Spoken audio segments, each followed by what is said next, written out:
Meaning निकल के आता है तीन चीज, एक आया कार्डियो, दूसरा आया वेस्कुलर और तीसरा आया सिस्टम। अब साहब आप सब जानते हो हमारी बॉडी की स्ट्रक्चरल और फंक्शनल यूनिट क्या होती है? सेल होती है। सब जानते हो आप कि अगर सेल है तो उसी सेल से हमारी पूरी बॉडी बनती है, वही हमारी स्ट्रक्चर को बनाती है और वही फंक्शन करती है। यही सेल मिलकर के आप जानते हो बॉडी के अंदर डिफरेंट टाइप्स के अलग अलग तरह के क्या बनाती है? टिश्यूज बनाती है, पता होगा आपको। और यही टिश्यू मिलाकर के क्या बनाते हैं? आपके ऑर्गन बनाते हैं। सो एक सीक्वेंस है, सेल मिली, सेल से टिश्यू बने, टिश्यू से ऑर्गन मिले। और जब ऐसे ऑर्गन जिनका एक किसी पर्टिकुलर पर्पस के लिए, अगर हम उन ऑर्गन्स की बात करें तो वो अगर किसी पर्पस के लिए है तो डेफिनेटली वो कहलाते हैं, आपका ध्यान से सुनिएगा, सिस्टम। अगर किसी पर्पस के लिए है तो वो क्या कहलाते हैं? सिस्टम। आप सभी का स्वागत है, जुड़ते जाइए आप। अब आपके सामने कार्डियोवैस्कुलर सिस्टम, ये तीन शब्द लिखे हैं। Why this systems are important? So let's come on to this particular part. First you come over here. What is it? Cell. आपके सामने क्या दिखाई दे रही है? आपको एक सेल दिखाई दे रही है। तो अगर आप किसी भी ह्यूमन बॉडी की सेल की बात करें, this is the human body cell. और सेल की एक मेम्ब्रेन होती है। किसी भी सेल के अंदर आप जानते हो उसका मेन बॉस जो होता है वो कौन होता है? न्यूक्लियस। ये क्या होती है? Cell membrane. ह्यूमन सेल की एक खास बात है कि जब इसका जन्म होता है, जब इसका ओरिजिन होता है, तो इसको ग्रोथ करना है, डेवलपमेंट करना है, इंजरी हुई तो रिपेयर होना है, तो इसके लिए इस सेल को दो खास चीजों की आवश्यकता पड़ती है। एक ये मांगती है ऑक्सीजन और दूसरा मांगती है न्यूट्रिएंट। ध्यान से सुने, एक क्या मांगा इसने? ऑक्सीजन, और दूसरा क्या मांगा इसने? Nutrient. Human body consist of millions of cells, million billions of cells, अरबों खरबों कोशिकाएं आपके शरीर के अंदर होती है। और ऐसी एक भी कोशिका नहीं है जो आपसे कहे कुछ एवेस्कुलर स्ट्रक्चर है, अगर आप उनकी बात छोड़ दे तो, है ना। सब जैसे कॉर्निया है वो आपका एवेस्कुलर स्ट्रक्चर है, हेयर है ये आपका एवेस्कुलर स्ट्रक्चर है, नेल का आगे वाला पार्ट है ये एवेस्कुलर स्ट्रक्चर है। तो कुछ हिस्सों को छोड़ दे तो बाकी सारी चीजों को, आपके सारी सेल्स को किसकी आवश्यकता पड़ती है? ऑक्सीजन और न्यूट्रिएंट की। इनकी पूर्ति आपका शरीर किसके द्वारा करता है? आपका शरीर इनकी पूर्ति करता है किसके द्वारा? ब्लड के द्वारा। अब साहब ब्लड क्या है? आप सब जानते हो ब्लड एक तरह का, अगर मैं कहूं सीधी सादी भाषा में, टिश्यू है। और ऐसा टिश्यू, याद रखिएगा कभी एग्जाम में आ जाए कि फ्लूइड फॉर्म के अंदर कौन सा टिश्यू पाया जाता है। सीएचओ के हिसाब से सिंपल सी चीज है कि अगर एग्जाम में कभी प्रश्न आ गया कि which tissue is present in fluid form, so what your answer will be, आप सभी का जवाब क्या होना चाहिए? आप सभी का जवाब होगा ब्लड। कि ऐसा टिश्यू है जो किस फॉर्म में पाया जाता है? फ्लूइड फॉर्म में। इसी ब्लड के अंदर सारी चीजें इंक्लूड होती है, इवन सेल्स भी होती है। दूसरा होता है आपका प्लाज्मा, आप परिचित होंगे, आगे मैं पढ़ाऊंगा भी इसको, आगे जाकर के जब क्लासेस आएगी तब हम इनके बारे में डिस्कस करेंगे। अब हमारे पास जिम्मेदारी है कि अगर हम सिंपल सी बात करें, इधर देखिएगा, कार्डियोवैस्कुलर सिस्टम, इस ब्लड को हर सेल तक पहुंचाना है। अगर हम यहाँ एक सेल बना दें तो यहां पर क्या पहुंचाना है? ब्लड को। अब पहुंचाने के लिए आप जानते हो कोई भी चीज इस दुनिया में बिना फोर्स के एक जगह से दूसरी जगह मूव नहीं करती। ध्यान से सुनना, अगर ये पेन यहां रखा हुआ है तो जब तक इसके ऊपर कोई फोर्स अप्लाई नहीं किया जाएगा तब तक ये पेन अपनी जगह से हिलेगा नहीं। अब सिंपल सी चीज है, फोर्स लगाने के लिए कार्डियो कहने का मतलब हमने किसका इस्तेमाल किया? हमारे पास क्या है? Heart. What we have is heart. को हमने क्या बोला? बोलो पंप। तो एक सीधी सादी भाषा में पंप जो है वो काम जो है वो कौन करता है? आपका हार्ट। दूसरा है वेस्कुलर। वेस्कुलर सिस्टम का जो काम है आप सबको परिचित होगा, इनका काम है ट्रांसपोर्ट का। ट्रांसपोर्ट डिपार्टमेंट जानते हो ना आप, लाना और ले जाना, किसी भी चीज को लाना और ले जाना। तो इस ट्रांसपोर्ट सिस्टम के अंदर दो चीजें इंक्लूड होती है। पहला अगर मैं कहूं, ये ट्रांसपोर्ट किया जाता है किसके द्वारा? ब्लड वेसल्स के द्वारा। ध्यान से सुनना कि ट्रांसपोर्टेशन नेटवर्क मेनली किसके द्वारा किया जाता है? ब्लड वेसल्स के द्वारा। हालांकि लिम्फ वेसल भी होती है लेकिन मेन ट्रांसपोर्टेशन का काम कौन करता है? आपका ब्लड वेसल्स करती है। अब साहब सीएचओ के हिसाब से दो चीज याद रखना, अगर आपके सामने, बहुत ध्यान से सुनना, कोई आपसे पूछे बेसिक ब्लड वेसल क्या होती है तो आपको दो वर्ड याद रखने हैं। एक होती है आपकी आर्टरी। जो डेफिनेशन आपके दिमाग में है उसे कभी इस्तेमाल मत करना, क्योंकि आपके दिमाग में होगा कि जो ऑक्सीडेटेड ब्लड लेके जाती है। ये पूरा टाइम पुराना हो गया, ट्रेंड पुराना हो गया। आर्टरी के लिए आपको क्या शब्द यूज करना है अभी हार्ट के साथ भी मैं आपको समझाऊंगा। A simple word which carry blood away from heart. जो खून को दिल से दूर लेके जाए उसे हम क्या कहते हैं? आर्टरी। एक्सेप्ट नॉर्मल ह्यूमन के अंदर एक्सेप्शन में आता है आपका पल्मोनरी आर्टरी। क्यों एक्सेप्शन में? क्यों? क्योंकि यहां एक वर्ड लिख रहा हूं मैं, मोस्ट ऑफ द आर्टरीज, ज्यादातर जो आर्टरीज है, most of the arteries carry, कैसा ब्लड लेके जाती है ज्यादातर आर्टरी? Oxygenated blood. ज्यादातर आर्टरीज कैसा ब्लड लेके जाती है? Oxygenated blood. लेकिन हमारे सामने एक्सेप्शन है, और उस एक्सेप्शन में हमारे सामने आती है कौन सी? आपकी पल्मोनरी आर्टरी, क्योंकि ये आर्टरी होने के बावजूद कैसा ब्लड लेके जाती है? डीऑक्सीनेटेड। यही अगर कोई आपसे पूछे, शब्द चेंज करे और आपके सामने जवाब दे वेन क्या होती है, सीधी सादी भाषा में आपको याद रखना है विच कैरी, जो कैसा ब्लड लेके जाती है? Deoxygenated blood. कैसा ब्लड लेके जाती है? Deoxygenated blood. दूसरा खास चीज, carry blood away from heart. ध्यान से सुनिएगा, एक ऐसी ब्लड वेसल जो खून को हमारे हार्ट से दूर लेके जाए वो कहलाती है आर्टरी, और जो खून को हमारे हार्ट की ओर लेके आए वो क्या कहलाती है? वेन। और इसके अंदर भी एक्सेप्शन है, याद रखना। अगर सिंपल बेसिक क्वेश्चन आया और उसने एक्सेप्शन पूछा तो आपको क्या जवाब देना है? Pulmonary vein. यही आपके फीटल सर्कुलेशन में उल्टा होता है, अम्लाइकल वेन ऑक्सीनेटेड ब्लड लेके आती है और आर्टरी कैसा? डीऑक्सीनेटेड। तो वहां पर भी आपको ये फीटल सर्कुलेशन के समय आप पढ़ोगे आगे जाकर के, ये हुआ हमारा आर्टरी और वेन। बिल्कुल बेसिक्स याद रखना है, डिटेलिंग में जाने की आपको कोई आवश्यकता नहीं है। अब आते हैं हम हमारे हार्ट के बेसिक्स के ऊपर। ध्यान से सुनिएगा, हार्ट के बेसिक्स के ऊपर पहला पॉइंट, सिचुएशन। आपका जो हार्ट होता है ये कहां पाया जाता है? इधर ध्यान से देखिएगा, इस तरह से आपकी थोरैसिक कैविटी होती है, सामने स्टर्नम बोन्स होती है, यहां पर आपका पहली क्लेविकल बोन जुड़ती है, पहली रिब जुड़ती है, दूसरी रिब जुड़ती है, थर्ड, फोर्थ, फिफ्थ, सिक्स्थ और सेवंथ। बिल्कुल सीएचओ के हिसाब से बेसिक क्वेश्चन है, तो इसको ध्यान दीजिएगा, ध्यान से सुनना। रिब्स के बीच के स्पेस को हम कहते हैं इंटरकॉस्टल स्पेस। क्या कहते हैं? Intercostal space. अब आपके हार्ट के अंदर अगर हम बात करें, इसके पीछे कैविटी है जिसको कहते हैं थोरासिक कैविटी। थोरासिक कैविटी का ज्यादातर हिस्सा मैं डॉट लाइंस में बना रहा हूं, ये आपका ऑक्यूपाई करता है, कौन ऑक्यूपाई करता है? आपके lungs. Most of the area of thoracic cavity is occupied by the lungs. अब हमारे लिए एग्जाम के हिसाब से क्या इंपॉर्टेंट चीजें हैं, ध्यान से सुनना। आपका हार्ट सेकंड रिब से स्टार्ट होता है और जाता है कौन से नंबर की रिब तक? 6th नंबर की रिब तक। ध्यान से सुनना। सिचुएशन कहां है? पहली बेसिक सिचुएशन आपका थोरासिक कैविटी। पहली बेसिक सिचुएशन क्या है? आपकी थोरासिक कैविटी है। उसके बाद आप सिंपल सी चीज, दूसरी चीज अगर आप देखेंगे तो इस थोरासिक कैविटी के अंदर जो खाली जगह है दोनों लंग्स के बीच, वो क्या है? मीडियास्टाइनम। अब इसे आप अंडरलाइन कर लेना आपके सीएचओ के हिसाब से। अगर एग्जामिनर पूछे दोनों शब्द, बिल्कुल बेसिक क्वेश्चन है, स्पेस बिटवीन लंग्स, आपके दोनों लंग्स के बीच के स्पेस को क्या कहा जाता है? स्पेस बिटवीन लंग्स, दोनों लंग्स के बीच के स्पेस को क्या कहा जाता है? तो आपको याद रखना है, वहां जवाब देना है मीडियास्टाइनम। ऐसे ही छोटे छोटे बेसिक क्वेश्चन आएंगे, मीडियास्टाइनम। अगले पॉइंट पे ध्यान देना है, अगर किसी ने कहा हार्ट कहां पाया जाता है? मीडियास्टाइनम में पाया जाता है, जो थोरासिक कैविटी में होती है, दोनों लंग्स के बीच में। अगली इंपॉर्टेंट चीज लेवल, ध्यान से सुनना, 2nd to 6th रिब। याद रखिएगा, ये भी एग्जाम का क्वेश्चन है।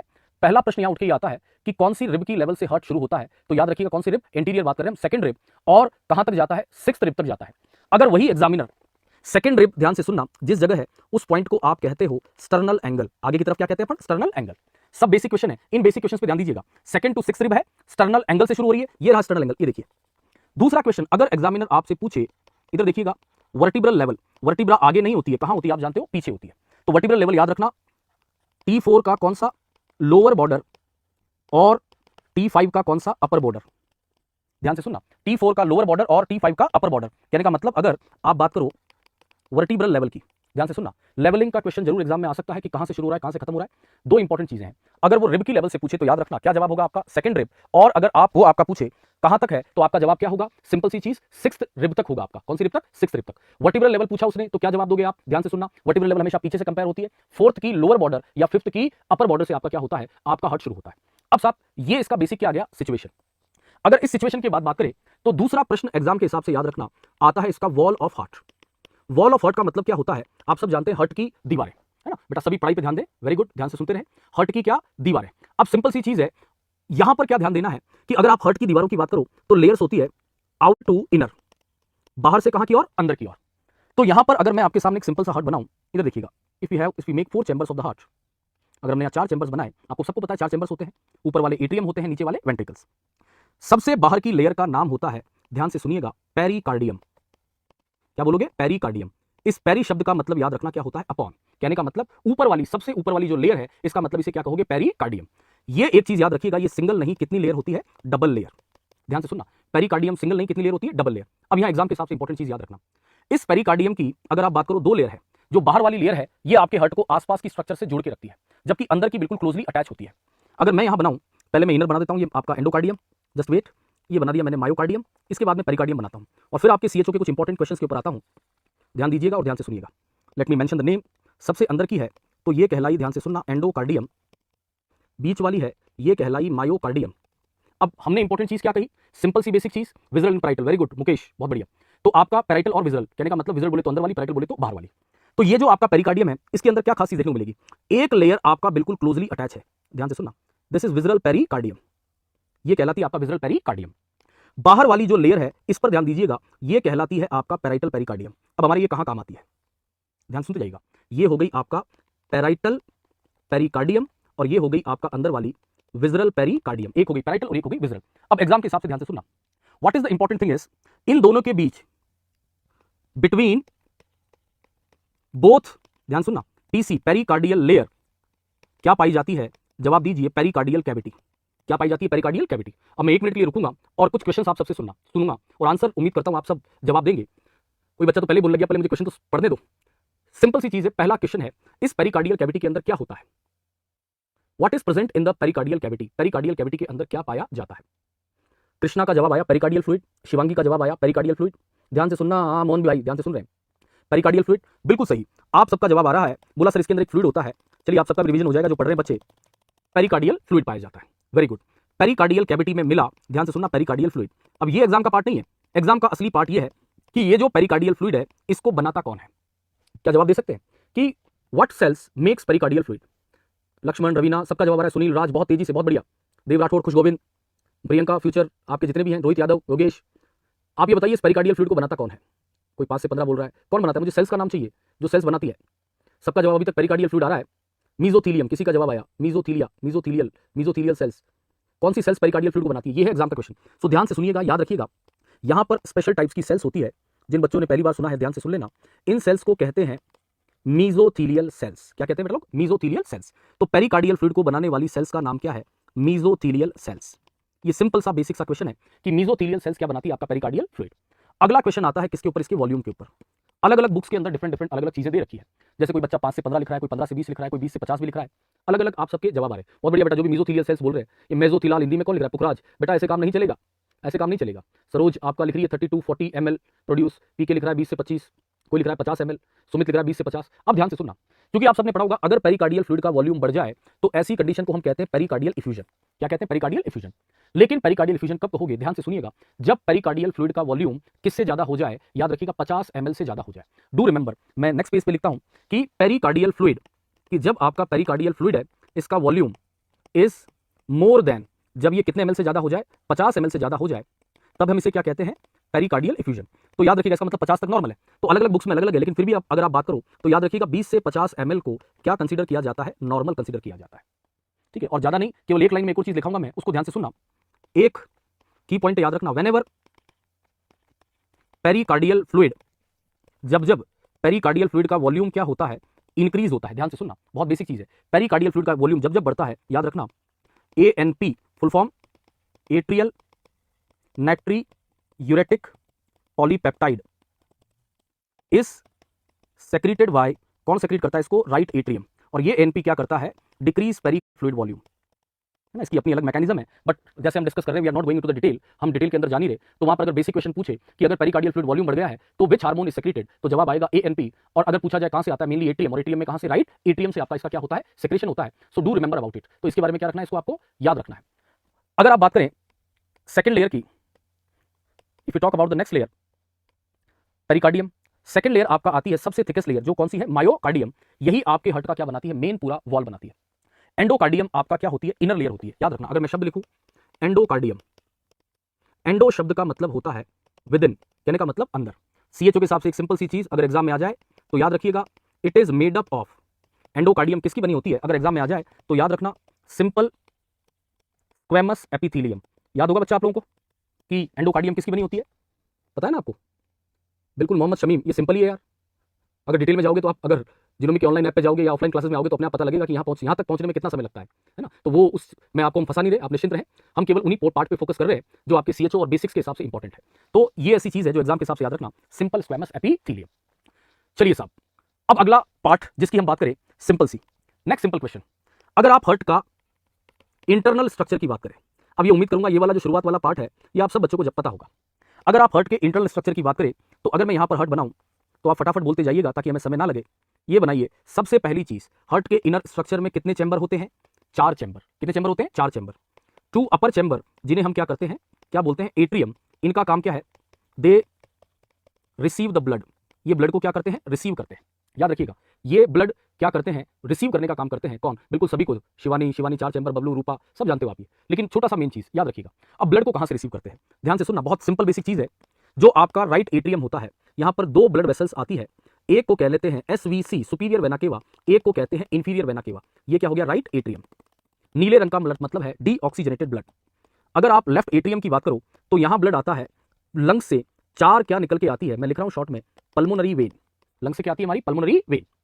तो 4 पल्मोनरी वेन। तो अगर सीधी सादी भाषा में बात करें तो राइट एट्रियम क्या लिखना है? वन लाइनर पार्ट, रिसीव, क्या रिसीव करता है? डीऑक्सीजनेटेड ब्लड थ्रू, किसके through? SVC superior vena cava, IVC inferior vena cava, और हार्ट का जो वीनस ब्लड होता है वो डायरेक्ट आता है, वो किसके थ्रू आता है? Coronary sinus. याद रखिएगा, एक ऐसा अगर एग्जाम में आए कि ऐसा क्या, कौन सा ऑर्गन है जिसका वीनस रिटर्न डायरेक्ट हार्ट में होता है? ध्यान से सुनना, कि कहने का मतलब एक ऐसा ऑर्गन जिसका वीनस रिटर्न डायरेक्ट हार्ट में होता है, किसी वेसल्स के थ्रू नहीं होता, तो उस ऑर्गन का नाम है हार्ट। क्योंकि इसकी जो कोरोनरी वेन्स होती है वो आगे जाकर के साइनस में मिलती है और सीधे किसके अंदर खुलती है? आपका ये राइट एट्रियम के अंदर खुलती है। तो इस पॉइंट को आप जरूर ध्यान रखना कि जिसका ब्लड सीधा किसके अंदर आ रहा है? हार्ट के अंदर, वो कौन है? आपका कोरोनरी साइनस के जरिए। तो राइट एट्रियम के अंदर ये बेसिक सी चीज है। अगर आप बात करें लेफ्ट एट्रियम की तो बिल्कुल बेसिक याद रखना, देखिए, आप जानते हो शरीर की कोशिकाओं को ऑक्सीजनेटेड ब्लड चाहिए। ऑक्सीजन की फैक्ट्री है लंग्स, क्योंकि लंग्स के बिना शरीर के अंदर ऑक्सीजन आ ही नहीं सकती। तो लंग्स से जो भी ब्लड हार्ट की ओर आता है, अब चूंकि ब्लड आ रहा है तो हम वेन ही कहेंगे, तो वो किसके जरिए आता है? पल्मोनरी वेन्स के जरिए। तो सिंपल सी चीज, हर लंग्स से 2 पल्मोनरी वेन निकलती है। रिसीव्स, बिल्कुल वन लाइनर, ऑक्सीजनेटेड ब्लड, कौन से ब्लड को रिसीव करती है? ऑक्सीजनेटेड ब्लड फ्रॉम, कहां से रिसीव कर रही है? लंग से, किसके through? 4 pulmonary veins, 4 pulmonary veins के जरिए कैसा ब्लड आता है? ऑक्सीजनेटेड ब्लड आता है। क्लियर है? अब अगर आप बात करें यहां पर, ये राइट एट्रियम, लेफ्ट एट्रियम, ये क्या कहलाएगा? राइट वेंट्रिकल, और ये लेफ्ट वेंट्रिकल। अभी वाल्व की बात करेंगे तो इधर ध्यान से सुनिएगा। यहां पर डीऑक्सीजनेटेड ब्लड आने के बाद एक ब्लड वेसल्स निकलती है जो हार्ट से दूर जा रही है, और ये और कहीं नहीं जा रही, लंग्स तक जा रही है, तो ये कहलाती है पल्मोनरी आर्टरी। क्या कहलाती है? ये पल्मोनरी आर्टरी। तो पल्मोनरी आर्टरी कैसा ब्लड लेके जा रही है? डीऑक्सीजनेटेड। और ये कहां लेके जा रही है? आपका लंग्स में लेके जा रही है, ताकि उसमें से क्या निकाली जा सके? CO2, और क्या ऐड की जा सके? O2, जो इसके थ्रू आती है। वहीं अगर आप लेफ्ट वेंट्रिकल की बात करो तो यहां से निकलने वाली ब्लड वेसल का नाम है AORTA। ये अयोटा आपका ब्लड कहां लेके जाता है? आपकी बॉडी के अंदर। ध्यान से सुनना, अगर मैं एक सिंपल सा वर्ड कहूं कि राइट वेंट्रिकल से क्या निकली, अगर हम ऐसे लिखें, पल्मोनरी आर्टरी निकली, ये ब्लड को कहां लेके जाती है? याद रखना, ये ब्लड को लेके जाती है पल्मोनरी सर्कुलेशन में। और ब्लड कैसा है? डीऑक्सीजनेटेड। डीऑक्सीजनेटेड, क्लियर है? डीऑक्सीजनेटेड। सेम ऐसे ही अगर मैं बात करूं लेफ्ट वेंट्रिकल की, यहां से निकलता है अयोटा। ये जो ब्लड है ये जाता है आपके पूरी बॉडी के अंदर, और उसे हम क्या कहते हैं? Systemic circulation. और सिस्टम्स के अंदर जो ब्लड जाता है वो कैसा जाता है? ऑक्सीजनेटेड। पता होगा आपको, पल्मोनरी आर्टरी, पल्मोनरी सर्कुलेशन। एक तीसरे सर्कुलेशन का टाइप और है। तीसरे सर्कुलेशन का जो टाइप है वो कहलाता है आपका पोर्टल सर्कुलेशन। कौन सर्कुलेशन? पोर्टल। लेकिन उसके बारे में जब हम रीनल सिस्टम के बारे में बात करेंगे तब हम डेफिनेटली उसके बारे में डिस्कस करेंगे कि वो होता क्या है। That is the portal circulation. तो यहां पर एक पल्मोनरी सर्कुलेशन हो गया, और ये क्या हो गया? Systemic circulation. अब साहब फिर से अगर थोड़ा सा बड़ा हार्ट में यहां बनाऊं, चारों चैंबर्स के डिस्कशन के बाद अब यहां कुछ सिंपल सी चीजें आती है। ध्यान से सुनना, यहां हमने बना दिया पल्मोनरी आर्टरी, इधर बना दिया मैंने अयोटा, और अब इधर मैं बना रहा हूं, ध्यान से सुनिएगा, वाल्व्स। अब साहब वाल्व नामक शब्द का मतलब क्या होता है? लिसन केयरफुली, ये छोटी छोटी बेसिक चीजें हैं। वाल्व क्या है? एक तरह की कैसी स्ट्रक्चर है? मैकेनिकल स्ट्रक्चर है। याद रखना, what is valve? Valve is a mechanical structure. Lokesh बेटा, सिंपल सी चीज है, राइट वेंट्रिकल से डीऑक्सीजनेटेड ब्लड जाता है, कहने का मतलब जिसमें CO2 है, क्योंकि राइट एट्रियम में पूरी बॉडी का ब्लड आता है, तो वो ऑक्सीजन इस्तेमाल हो चुकी है। तो लंग्स में क्यों भेज रहे हैं लोकेश? ताकि उसमें से क्या निकल जाए? CO2 निकल जाए। और वापस लंग्स से आपका कौन लेके आती है? पल्मोनरी वेन आती है, और पल्मोनरी वेन कैसा ब्लड लेके आती है? ऑक्सीजनेटेड, जो लेफ्ट वेंट्रिकल के अंदर आएगा। लेफ्ट वेंट्रिकल में आने के बाद वहां से ब्लड कहां जाता है? पूरी बॉडी के सिस्टम में जाता है। आरपी बॉय ने बहुत अच्छा लिखा, आरपी बॉय ने लिखा एक वर्ड, यूनिडायरेक्शनल फ्लो। बहुत बढ़िया, वेरी गुड। मैकेनिकल स्ट्रक्चर जो क्या मेंटेन करती है? याद रखना, यूनिडायरेक्शनल फ्लो। कहने का मतलब कोई भी चीज केवल एक दिशा में जाएगी, जैसे ही वो दूसरी दिशा में जाएगी ये वाल्व क्या हो जाएंगे? आपके बंद हो जाएंगे। ध्यान से सुनना, गाड़ी के टायर के अंदर भी वाल्व होते हैं। हवा भरते हो हवा केवल अंदर जाती है, जैसे ही कंप्रेसर की आपने नोब हटाई, हवा बाहर आने की कोशिश करती है, आप ऑटोमेटिकली क्या होगा? वाल्व क्या हो जाते हैं? बंद।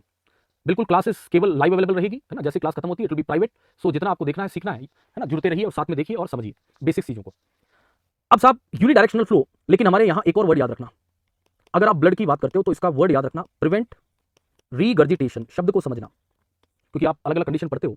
रीगर्जिटेशन शब्द का मतलब होता है कोई चीज जहां से आई है वापस वहीं जाना। नॉर्मली ब्लड एट्रियम से वेंट्रिकल में आता है और वेंट्रिकल से बाहर निकलता है। अगर किसी कारणवश ये ब्लड वापस एट्रियम में चला जाए, जब एट्रियम वेंट्रिकल कॉन्ट्रैक्ट करे, तो इसे हम रीगर्जिटेशन कहेंगे। और हम ये कभी भी नहीं चाहते कि जो ब्लड एक बार वेंट्रिकल में आ चुका है वो वापस कहां जाए? ऊपर जाए। कहने का मतलब उसका बैक फ्लो।